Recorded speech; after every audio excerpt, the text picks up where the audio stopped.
young adult ministries as well. Without further ado, I'll hand it over to Miguel to introduce himself and get underway. Great, thank you. Welcome again, everyone. As Brenda said, my name is Miguel Escobar. I'm Program Director for Leadership Resources. And here, very excited to be talking about Changing Church. Um, so just a brief overview of the presentation. Tonight's webinar is in 4 parts, all of which have to do with leading a major change. First, we're going to talk about generating a sense of urgency around the need for change. Change experts note that the first and most significant mistake any leader makes when leading change is to underestimate the power of inertia. So we're first going to talk about how to help folks recognize that, yes, we do really need to change. Secondly, we're going to focus on building a team to lead that change. We'll look at our 4 different categories of stakeholders in any change process, and we will also talk about some basic principles when it comes to identifying and recruiting people who will help to lead a change. Third, we will talk about the role that a shared vision plays in leading change. Too often, leaders are the only person in the congregation who sees the need for change and then generates that vision for what the change should be. And so discerning a shared vision of what the church or world will look like when the change has been accomplished is critical for any major change process. So we're going to return to each of these 3 areas and then lastly talk about next steps. I also want to acknowledge just our sources. The first is a book, Leading Change by John Kotter. It's considered the seminal text on leading change. He lays out an 8-step process for this. We're going to talk about steps 1 through 3. So again, we're really focusing on the beginning of a change process. A second group that we draw on is the work of Ella Alkencloss and Duncan Hilton at the Diocese of Massachusetts Leadership Development Initiative, especially whenever we're talking about recruiting new leaders. And then finally, the work of Interaction Associates Facilitative Leadership Workshop when talking about stakeholders. So these are just 3 organizations which are very helpful resources, and the first is a book, rather, which is you can get yourself. So let's begin. It's probably obvious to you, especially since you're on this webinar, that change is needed in your congregation or change is needed within the church. In fact, it's probably obvious to you that change needed to happen yesterday, if not long before yesterday. What I've placed on the screen right now are 8 trends that the Episcopal Church Foundation has identified as requiring adaptive change, not just from the Episcopal Church Foundation, but also from dioceses as well as congregations at the local level. And I'm sure you will have many others. They include some obvious ones, such as declining membership and diminished financial resources. But they also include trends like the rise in Latino and Asian American membership, as well as significant generational differences in giving patterns and commitments to stewardship.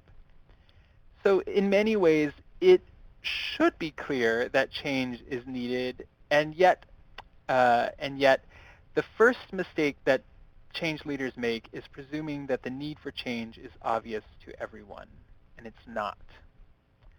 Um, So rule number 1, at least in terms of the work of John Kotter's classic book on leading change, is to never underestimate the power of inertia. It may feel completely obvious to you that staffing or operating budget, looking at the operating budget needs to be addressed. But never should we assume that it will be as clear to others as it is to ourselves, nor that people will be willing to look at it without some strong convincing. So why don't people want to change? This list is an adapted text, and very quickly going down the list. The absence of a visible crisis. A classic example here is not fixing the roof until the roof literally caves in. It has to be that obvious before action is taken. The golden age in any congregation holds a significant power and oftentimes prevents changes which need to happen from happening.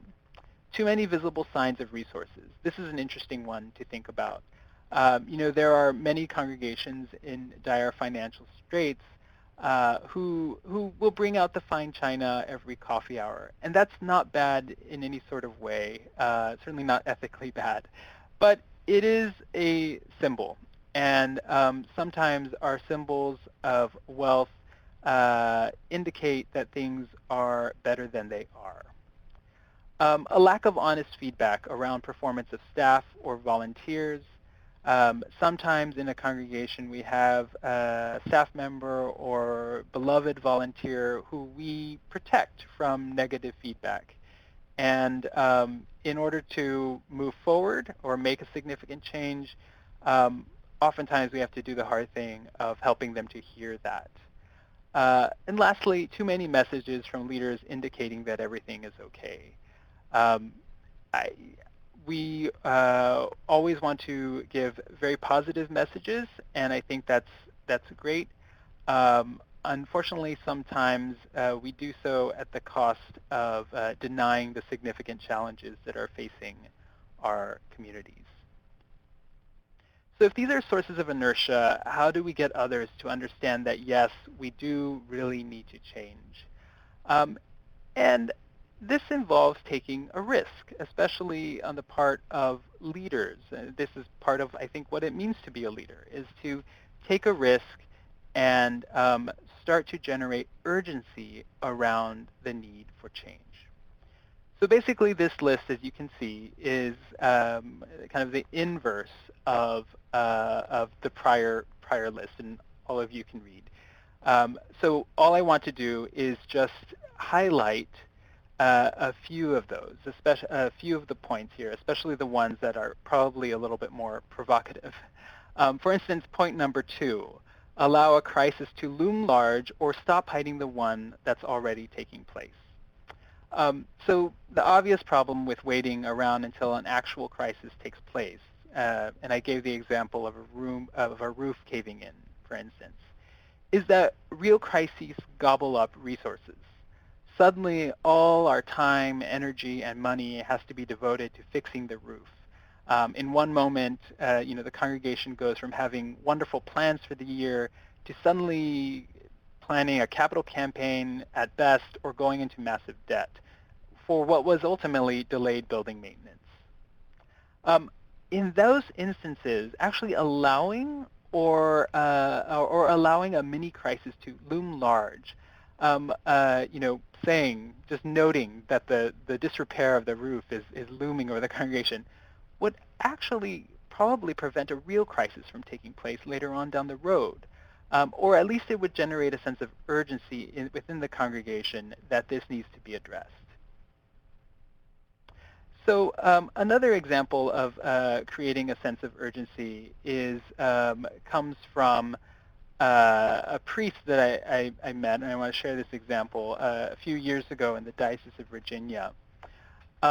About 2 years ago, she and her congregation decided that the congregation needed to go from full-time to half-time clergy because of the financial situation of the congregation. And this was the right step to make, and the priest was able to pick up another half-time clergy job nearby. Unfortunately, what happened was a pattern set in which every Sunday she would go to serve one congregation in the morning and then the other congregation in the afternoon. And so no one who attended Sunday after Sunday realized or saw, actually, that they were only having a half-time clergy person. And so a few years later, when I met her as a kind of burnt-out, exhausted priest, she was considering really stepping back and going and only serving once every other time, so that the reality of their financial situation would become more apparent to the congregation, because they needed to shift.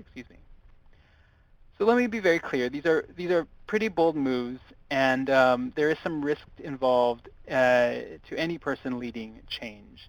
If you are a clergy person and you start speaking more more openly from the pulpit about the elephant in the room, you will get pushback.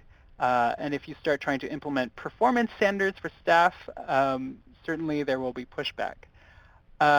This is all part and parcel of leading change. Um, and but ideally, what a leader is able to do is take some of this anxiety and effectively turn it into a certain sense of urgency that others share. Um, I think that there will be some people who are excited that something is finally happening, that someone is finally addressing the obvious challenge. And so the next step is to take some of that energy and find a way forward. And I just want to give an example from the Episcopal Church Foundation of how we're thinking about generating urgency around a need for change. Right now, we're starting a new initiative whose goal is to change the way in which we do leadership formation within the Episcopal Church.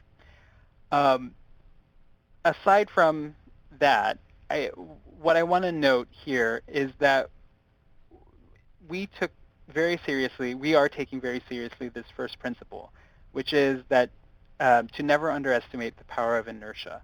And so we are incorporating into the plan every quarter a communication about the need for change. And note, this isn't about how things are going to change. This isn't about what we're going to do to change things. All of these communications are just making the case that we need to change, because that's the first task, getting as many people on board with the simple concept that yes, actually change is needed. So this is an ongoing task. It builds on itself. Regular communication around the need for change can be incorporated into parish newsletters, into sermons, etc. So that's just an example from our own world that we're working with. So mistake number 2 is the idea that that as change leaders, we can go it alone. And what can I say? I don't think it can be done.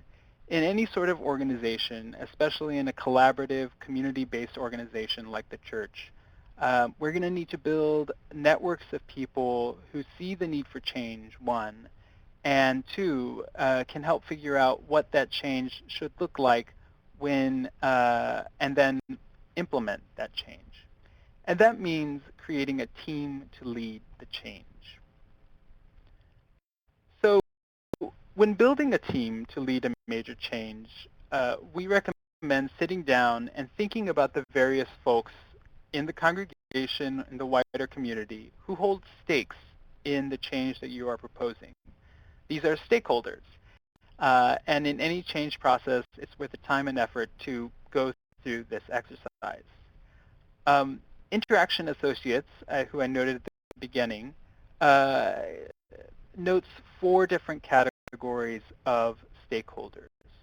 First, those who are ultimately responsible for decisions. So depending on the type of change you are proposing, this is the person or group who will ultimately say yay or nay to whatever you start to envision. And how, the question becomes, how do you include them from the very beginning? The second category is those who will implement or prevent implementation of the change. And I have an example about this category for the next slide. A third category is those who will be directly affected by the outcome. In the example of growing an annual operating budget, you will want to engage certainly the wider congregation, also those who will be asked for larger gifts. We know that many times there are going to be people in a congregation who can give significantly more, and in order to grow an operating budget, they will be asked to give more, and so you want to involve some of those folks in the process of thinking this one through. Finally, many of our congregations are filled with people who have significant expertise. And even if ultimately this person is too busy to be part of your ongoing team to lead this change, having an initial conversation with that person who works and thinks about this stuff every day is really important. Just setting up a meeting or coffee to talk to them about what you're thinking about and giving them a chance to give feedback will help to build a network of support within the congregation. So I wanted to circle back and just tell a story or give an example of stakeholder category number 3, those who can prevent implementation, or rather those who do implement or can prevent implementation of a major change. This is a congregation that I am familiar with. This congregation was making a broader effort to be more hospitable to visitors, to the changing neighborhood. And one of the great ideas that the new rector had was to change the location of the coffee hour from the dank basement, hidden away underneath many, many stairs, to the back of the sanctuary, where people who were leaving could just immediately have a really lovely social hour at the back. It was a minor change on the surface, except of course that in any change that involves worship, including coffee hour, it's a pretty significant one. So the new rector did a lot of the right things. He got approval from the vestry, he announced the change to the congregation, and even told us why. Even shared why. It is a part of a broader effort to be more hospitable. He had relied on outside expertise for this great idea, possibly read it in an article. But the group that he forgot to check in with about this were the faithful volunteers who had been holding coffee hours, serving coffee hour for 30 years. This was a significant oversight. And of course, then it stopped being about coffee hour. It really didn't matter how great the idea was, nor that the basement really was pretty dank and terrible. The issue became about how quickly the rector had disregarded the longtime volunteers. And the volunteers went on strike, and suddenly coffee hour became the entire job of our seminarian intern, and things rapidly devolved. Needless to say, this is a major change that didn't stick. Coffee hour is back in the basement, and a lot of mending has to go on.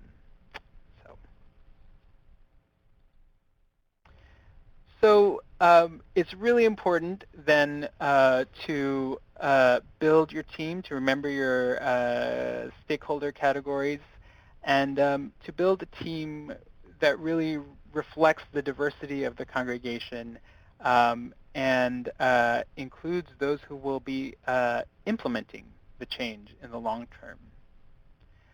So here are just some general principles for recruiting folks for a team. Typically when it comes to looking for team members in any sort of congregation, we may default to looking for people who have a lot of free time or finding kind of willy-nilly those who are simply near at hand. We can be a little bit more deliberate, I think, about looking for team leaders to lead change. We want to look for people who recognize the need for the change and have creative ideas for how to address it. We want to look for those who are skilled at working in groups, because any complex change is going to involve a lot of discussion, a lot of brainstorming. We want to look for people who are busy. Contrary to the tendency to look for folks with a lot of free time, community organizing has this rule, which is if you want something done, ask a busy person. Or this is kind of one of the sayings. There's a lot of truth in that. Even if people aren't going to be able to say yes immediately, there's a reason why busy folks are well, some busy folks are busy. If they're involved in many different community organizations, it's because they are able to make commitments and follow through. they work in groups well. You want to really start keeping an eye out for those folks. And then lastly, you want to look for people who will help a group balance its focus on results, process, and relationships. We all know that each of us has different gifts. Some are building relationships. Some folks really want to think about the nomination process of a vestry, for instance. And some are really, really concerned about deadlines. That's a oversimplification, honestly. But if we can find a way of balancing results, process, and relationships in any working group, that will keep us in good stead in many ways. So I hope that throughout this change process, you'll be able to make a list of some names of folks who fit into these categories, stakeholder categories, as well as the recommendations here, and consider approaching them over the next few months to discuss the change that you're suggesting or that you're looking for. So I've been going through a lot of, I've been going through the slides rather quickly.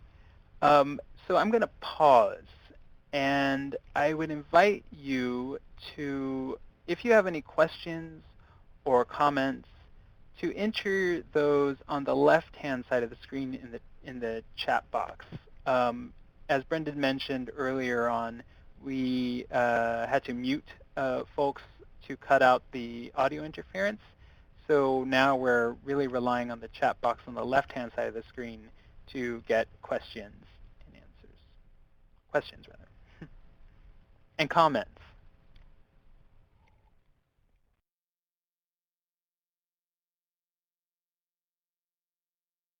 So I see Jill and Heidi are typing.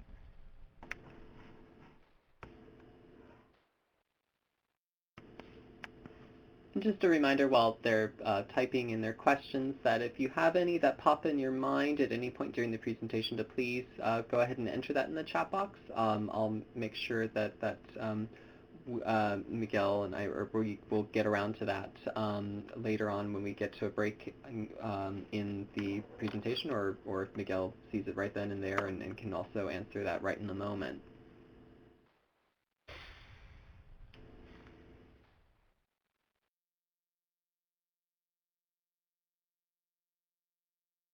So Jill is asking, are there specific tactics you can work for one to work with the impeder type of person? So I guess one who is impeding. Yeah, I mean, I think I think, first of all, if others have ideas on this, I would invite them to respond to Jill's comment. My experience has been to make sure you involve the person from the outset in the process, and throughout be really, really clear on those points where you disagree, on those points where, be very, very honest with them as, you continuously butt heads with at times over the course of any sort of discussion or ongoing discussions. There's a reason for this. At some point, the group is going to need to make a decision. And you, as a leader, will need to make a decision. And if you have been very clear and respectful in your disagreement throughout the time, this person will have seen it coming. They will have heard that. They will feel, generally, folks will feel that they have been heard. They will know why you disagree with them. And it won't be a surprise. So that would be my kind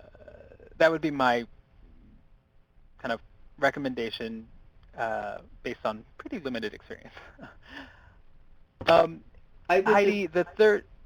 Oh, sorry. I would just emphasize as well that even when you decide, if you're trying to work things through with somebody who's impeding your situation, to be clear when you decide, I guess, when you're deciding to move on, that you want to hear what this person has to say, try to come up with the solutions for how you want to be able to move forward. But at the end of the day, if you really are moving forward, to make sure that, as Miguel was saying, to be as forthright as possible, and so that you're not appearing to say, I want to hear what you have to say and your point and work with you, and then turn around and just ignore them and just go on with your own thing. Right.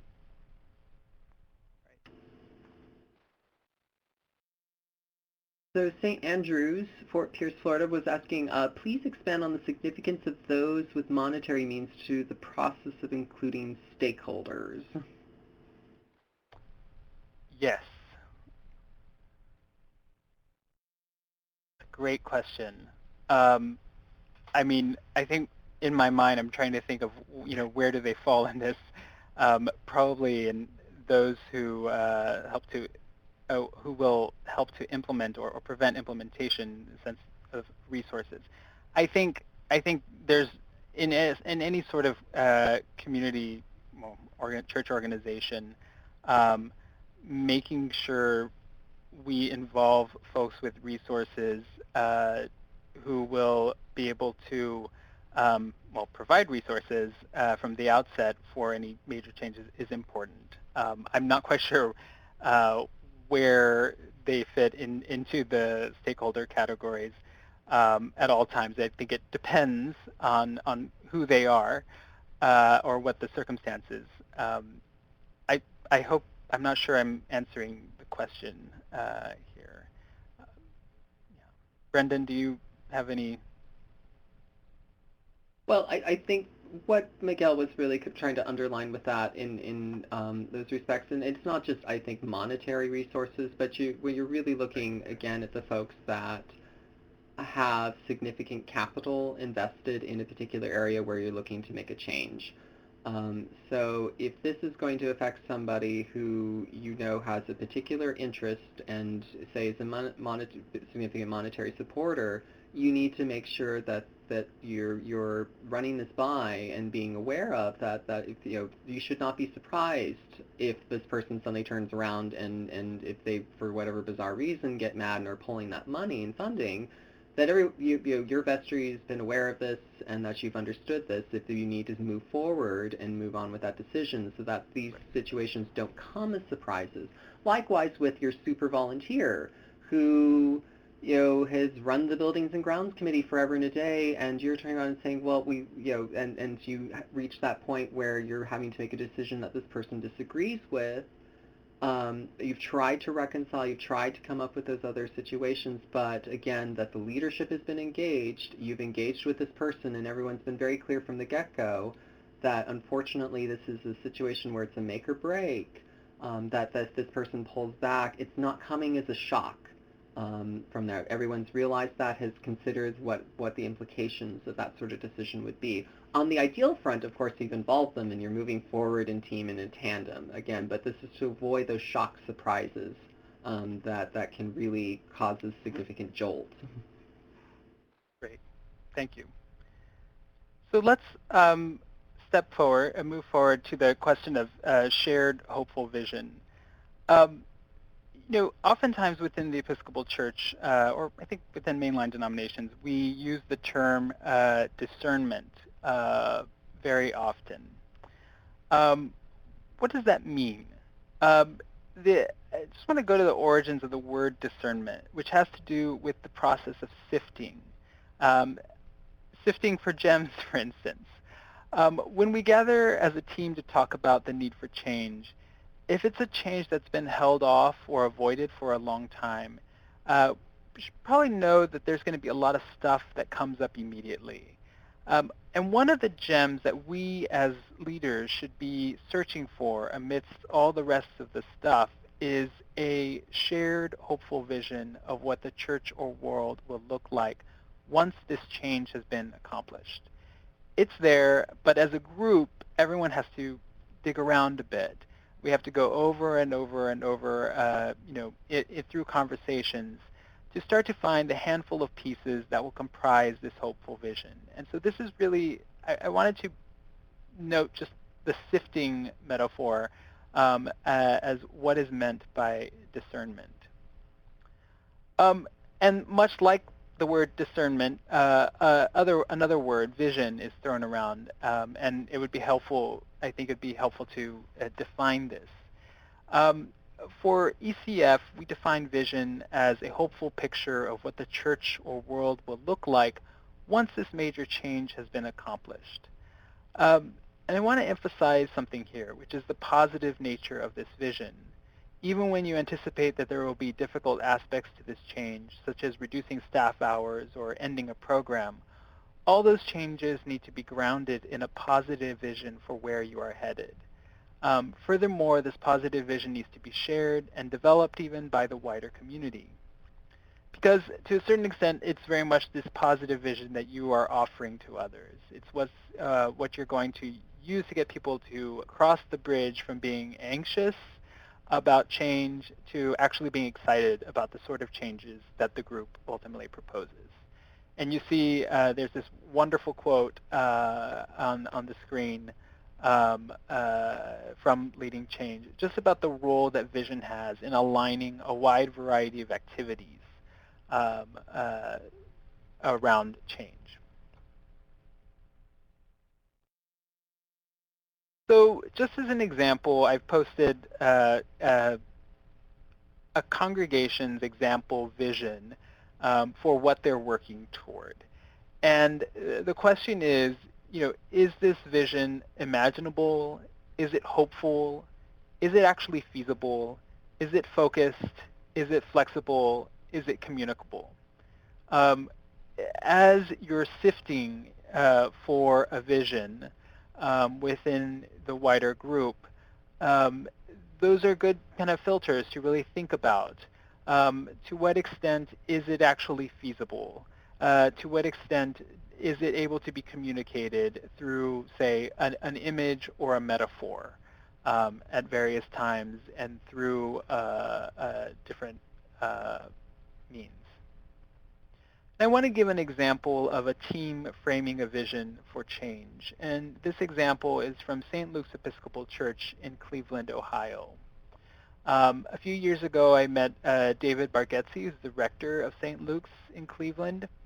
In 2000, this congregation in inner city Cleveland was in a place where many Episcopal churches find themselves in, which is that the membership really didn't look like the neighborhood that surrounded it. And one of the reasons that David was hired was to change that. So the change was clearly identified. It was that the congregation wanted to look more like the neighborhood. So they gathered a team and began a needs assessment of their neighborhood. They reached out to their stakeholders, various stakeholders, and began a conversation over the course of 10 years about what would it look like for St. Luke's to be a neighborhood church. And looking at the picture today, I think that image that beautiful diversity might have been a part of that image. But what I really find remarkable about their story is that they took it a step further. In the middle of the change process, once they had this kind of shared vision of what would a community church look like, they sat down with various groups within the church and really asked them to imagine the practicalities behind what this change would mean. So they asked really basic questions like, well, where would new folks sit? And would our worship start to look different? And how will the new people who attend bring their food for coffee hour? They took this extra step of taking this big, really beautiful vision and grounding it in the practical realities. And David described that this kind of imagining process really laid the groundwork so that when a new visitor came and sat in the pew, people were ready. They were not surprised. When the music started to change, people were ready. They were not surprised. That when someone wanted to bring their favorite dish to coffee hour, again, the coffee hour volunteers were ready. This has been a 14-year-long process, but today St. Luke's is considered to be one of the most vibrant Episcopal congregations in the Diocese of Ohio.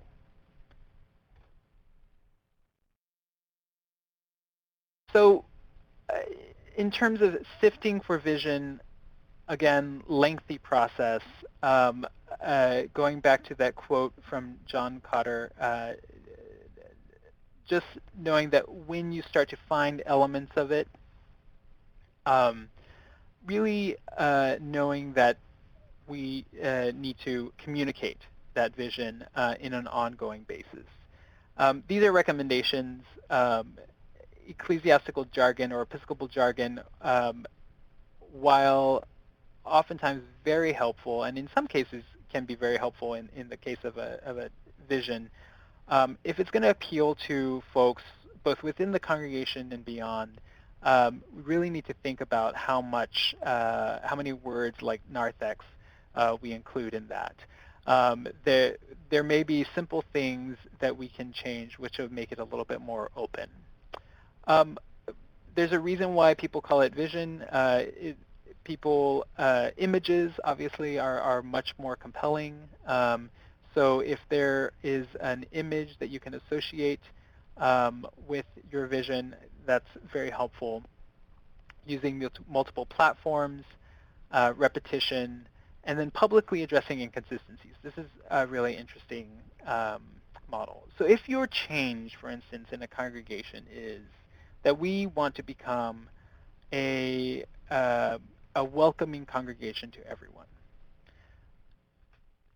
So if there's a moment in which, say, someone is not welcome, say, well, anyway, someone is not welcomed, as the leader, making sure that that is publicly addressed or noted in some form or fashion as an inconsistency with where the congregation is supposed to be headed. Noting that it's a way of communicating, again, the vision. So and modeling it, really. So that is actually we're at 7:47, so about 10 minutes still. And I realize that we've just gone through basically the first 3 steps of what is a much longer change process. But I hope that for those who are at the beginning stage of any change process, that some of this information will help you get unstuck, or will start to give some ideas about who needs to be involved, about not going it alone, and about the importance of not underestimating the power of inertia in any sort of change process. We've listed some potential next steps here, and again, these are just recommendations to get conversations started. And we can spend, I think the last, I think 10 minutes, we can spend about 10 minutes sharing comments, stories, asking questions about change processes in congregations. This is an opportunity to do so with 25 other Episcopalians, if not more. So let's, I really am encourage you to ask away. So we have a question. Go ahead. And I also want to just that Heidi had a question about developing a shared vision earlier, and that wanted to know if that that part of the presentation answered that. So please let us know if that didn't cover everything in your concerns. Please type away and let us know if that made sense and that answered your questions on that. But Susan is asking, how do you go about publicly addressing inconsistencies without embarrassing people or appearing to be calling them out?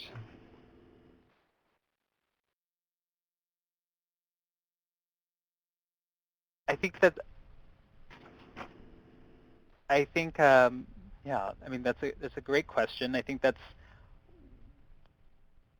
one of the concerns that would come up. Um, I I think unless you're intentionally embarrassing someone or calling them out, that's uh, I really don't. I feel like part of what the one of the roles here would be to do so kindly, with compassion. Um, I I think with a specific example, it would be I'd be able to respond a little bit more to that. Um, I guess I would ask the wider group how do you address um, moments in which we haven't lived up into our mission or our full breadth of our baptismal covenant? How does the leader do that from the congregation, or within a newsletter, or in person? I guess the question is publicly addressing inconsistencies. Yeah. I think for Heidi's question, going back to that, can you say more about developing a shared vision, and being part of discussions that really turned out to be announcements? I've been part of those conversations as well, and one of the arguments I think that this process is making is that um, those sorts of preordained announcements um, are ultimately not going to be very sustainable in the long term, because they haven't actually built up the network of support um, within the wider congregation. Certainly, in many instances, it's within the prerogative of leaders, say a rector, to make a unilateral decision on a variety of issues. But if we're talking about leading a major lasting change, um, the recommendation is to not, to pause, to actually gather your team, to build your support, to genuinely discern with the group where this is heading.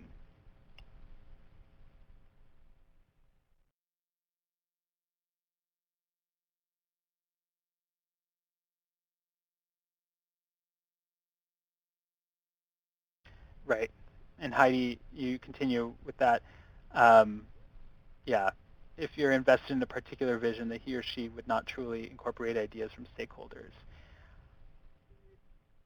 Yes, I mean, I think that's definitely a possibility. I think it doesn't, that sort of approach doesn't really do justice to the word discernment, and certainly discernment of God's vision, and the idea that, you know, we can discern vision as a group. Um, Unfortunately, I think that's done, that takes place, obviously.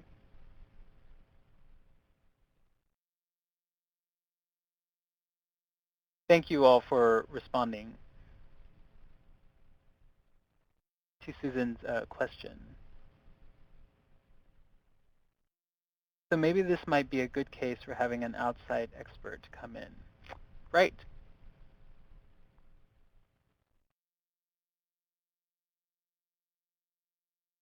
right.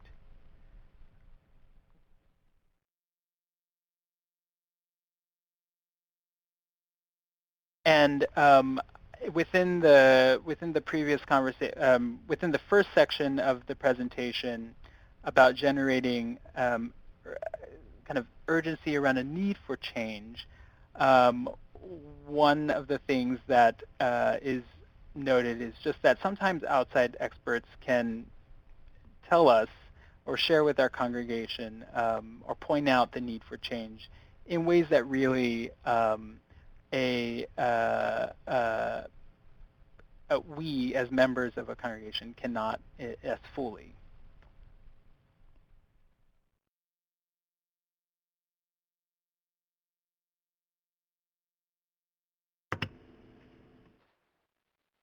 So the question here is from St. Andrews is there a particularly effective means of communicating the vision and change that maintains and builds enthusiasm, keeping it new and keeping it fresh?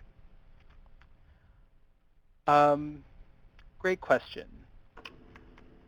I tend to think of some of the most traditional ways of communicating within a congregation, in part because they're so effective.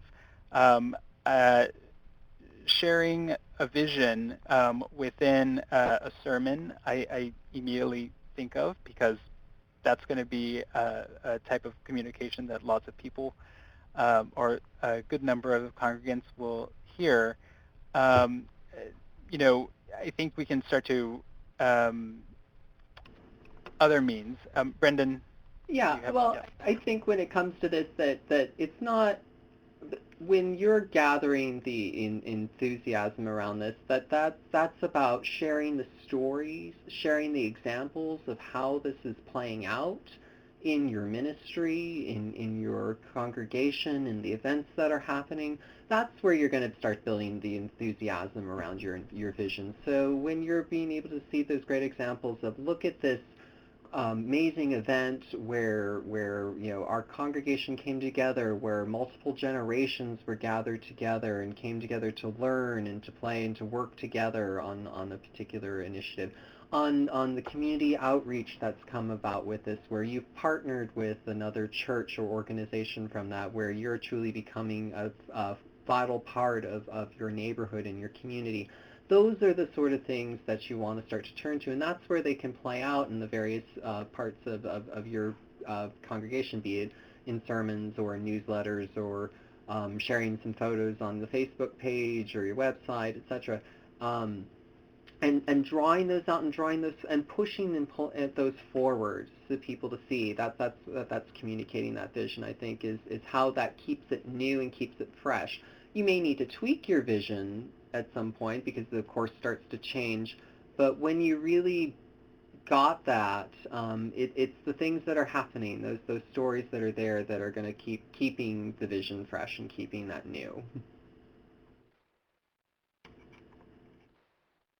I see, yeah, Fred has mentioned several times the power of small groups within a congregation, and I would love to hear more from Fred on about that, and just kind of he referenced a particular kind of theory behind this sort of strategy. So I'd love to hear more from him on that, knowing that chat box is probably a little bit difficult to do so. What if I here, and let me, I'm going to try to turn on phone again. And if folks would like to also call in, please know that you can. So I've just mentioned Fred. Fred, if you want to share a little bit about kind of the perspective that you're coming from, there's a phone number here, 1-855-742-3074, and just invite you to think about that. Oh, great. Thank you, Brendan. We have 2 minutes left, he pointed out to me. Great. So other questions? I think we can probably take one more.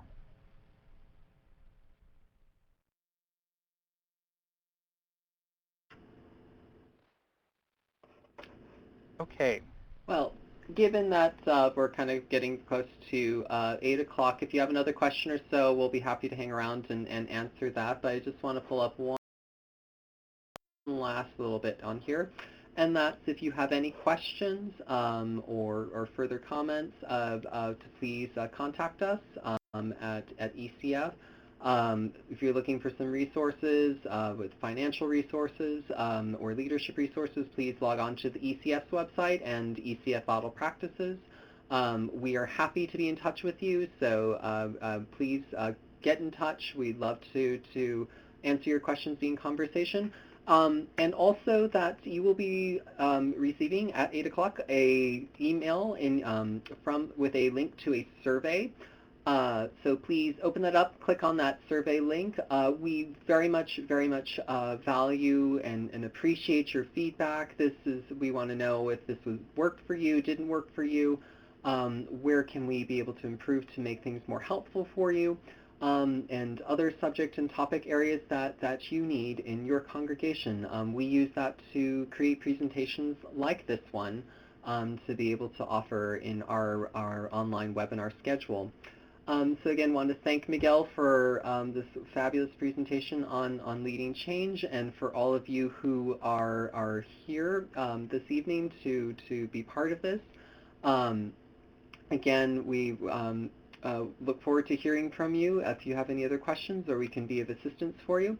And thanks again. God bless and Godspeed in your ministry and your congregation. Thank you for coming.